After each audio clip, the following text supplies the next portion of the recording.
16 after 9 o'clock, and we have Dr. Angelique Coetzee on hold to talk to us about COVID-19, vaccinations more importantly, and to say that having a vaccination, I'm very pro-vax, I might declare, and proud to say it, that taking your vaccination is really a matter of life and death.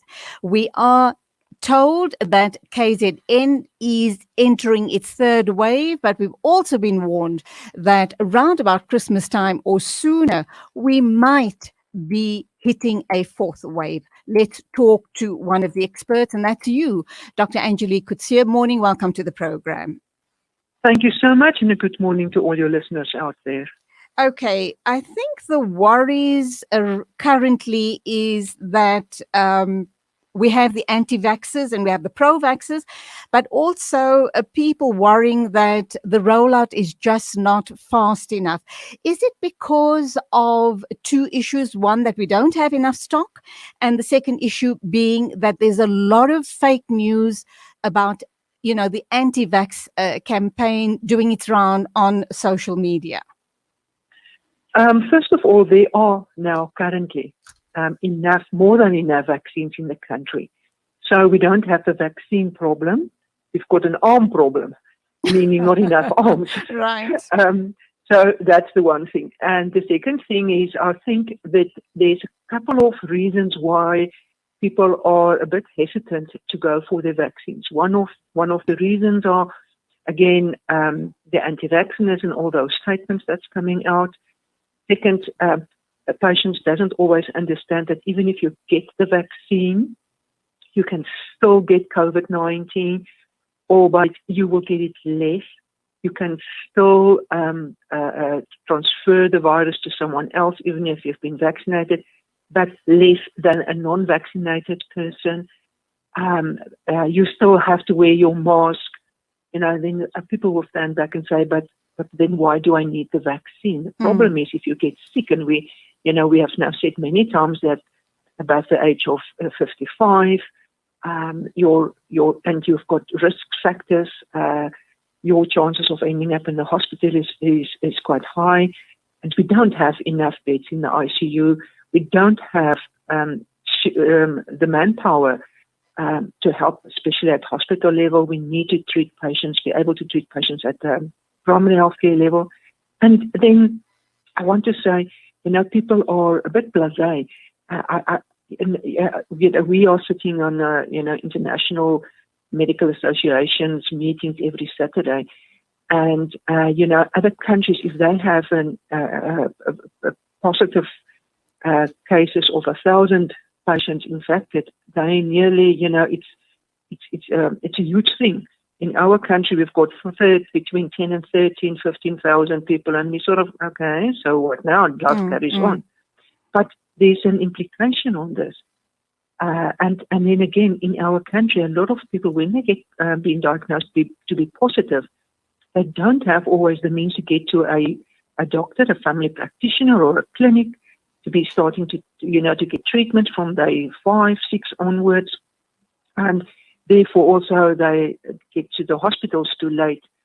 And if they have been vaccinated, that could have been prevented. We know that the studies in Israel are saying that people are seeing, although they have been vaccinated, they are seeing increase again of COVID-19. But we've never said that you're never going to get COVID-19. We understand that data is quite clear on what will happen if between the vaccines, patients vaccinated and patients not being vaccinated. I asked the question about the third wave in KZN and the possible fourth wave in the country as a whole. What are you as scientists predicting or seeing? What are the figures telling you? What is the comeback information you're getting? Well, in KZN, remember, we have said that it was going to take we always look 2 weeks back in the past. So the rising cases in COVID-19, most probably due to the riots that we saw and people not listening, and there was no social distancing, where everyone saw what happened there. again, I'm not sure how good the schools are in KZN. Schools also started.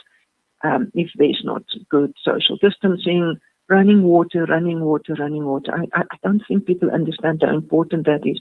So a lot of infrastructure that may be not in place. Then you will see an increase in the end of the day. The fourth wave is definitely going to come. Oh. And now the thing is, because we predict a fourth wave, we are now being accused that we are manipulating the wave. But we base it on people's behavior. We know that it's going to come. It's not a theory of conspiracy that why we say it's going to happen. Okay, the other issues is I was having a discussion about vaccines with friends and family yesterday. And the one thing that kind of stood out is people who have pre-existing conditions. Do we know which conditions make it more favorable for the person to go in and protect themselves even further from getting sick or more sick once they get COVID?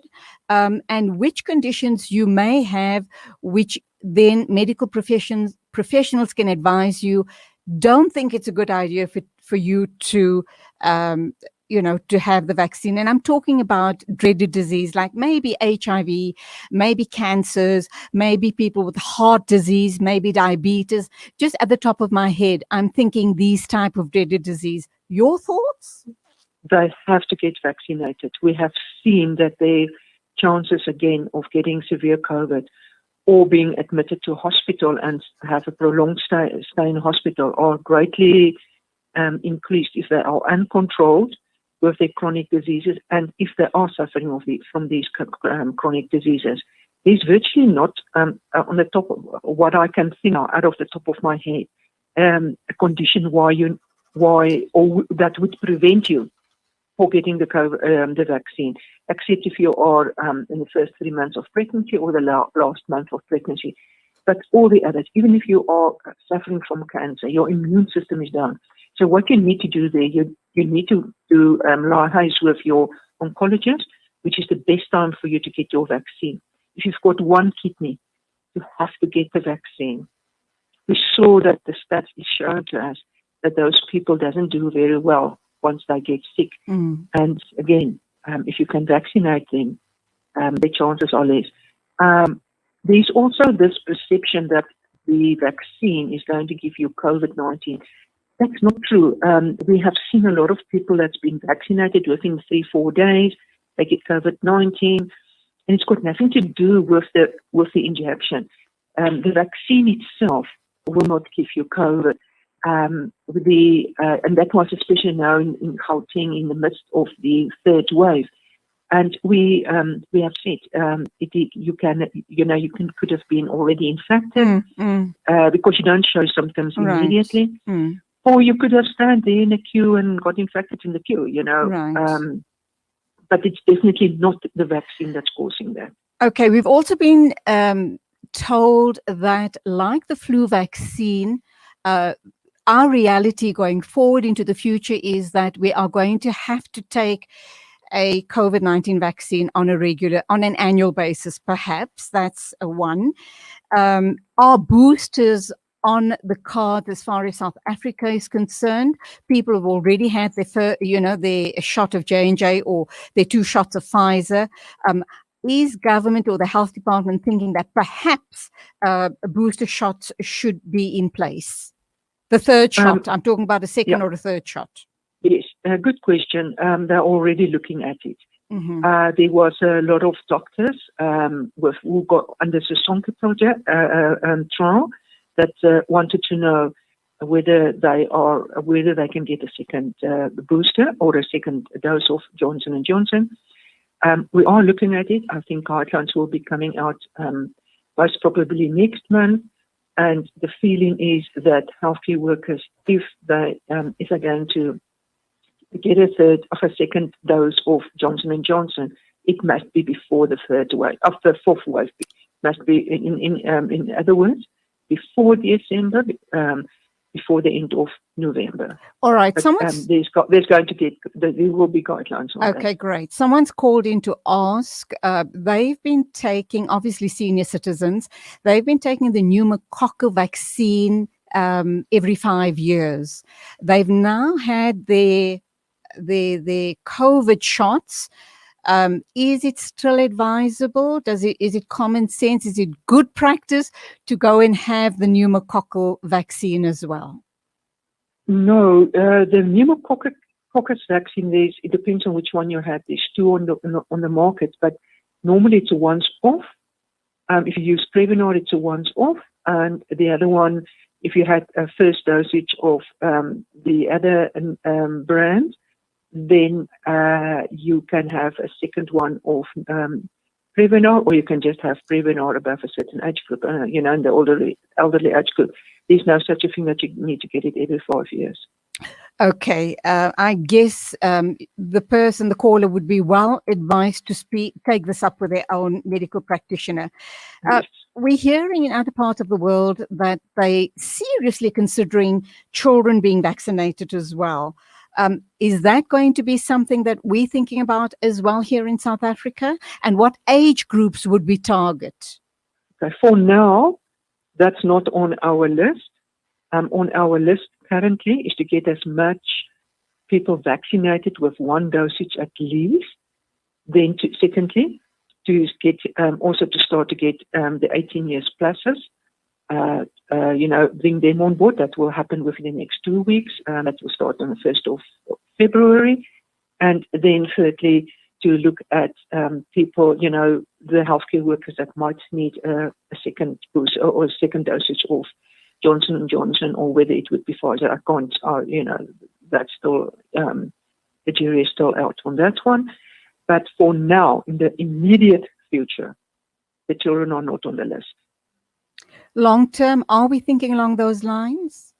Long term, it might be, Mm-hmm. but I would also think that we need to look at other countries, what's happening there, and what's the side effects.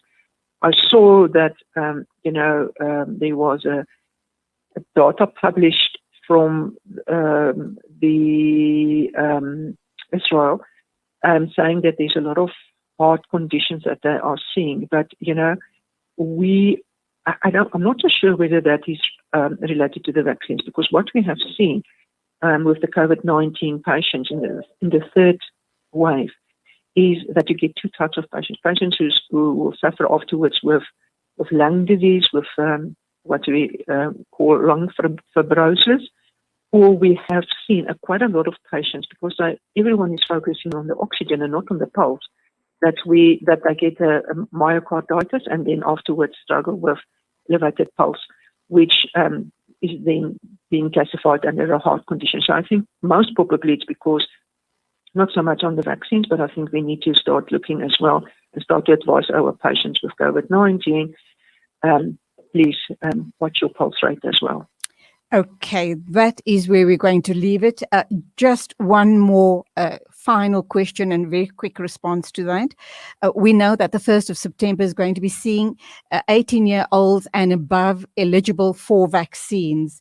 Does that then cover all of our bases? Because we have agreed that for now, children will not be vaccinated. The health department's still looking into that. But from the 1st of September, are we going to be comfortable in South Africa that we've got all our bases covered? Yes, from 18 up, doesn't matter then if you have to travel, whatever condition you have, as long as you're over the age of 18. Yes, I think that could cover a lot. It will cover the majority, leaving out the children. Remember, the studies that we have seen on children is between the age of 12 and 18, and we're still not there yet in South Africa. Chairperson of South African Medical Association, Dr. Angelique Coetzee, talking to us about vaccinations, COVID-19, third and fourth waves. Please, we do hope that you've paid close attention to all of those questions and responses. It's important. We could be saving lives by just following what Dr. Angelique Coetzee has been telling us about vaccines. Thank you indeed. Go well and be safe. Thank you, and please stay safe to all your members out there as well and listeners. Thanks. Thank you indeed. 9:30.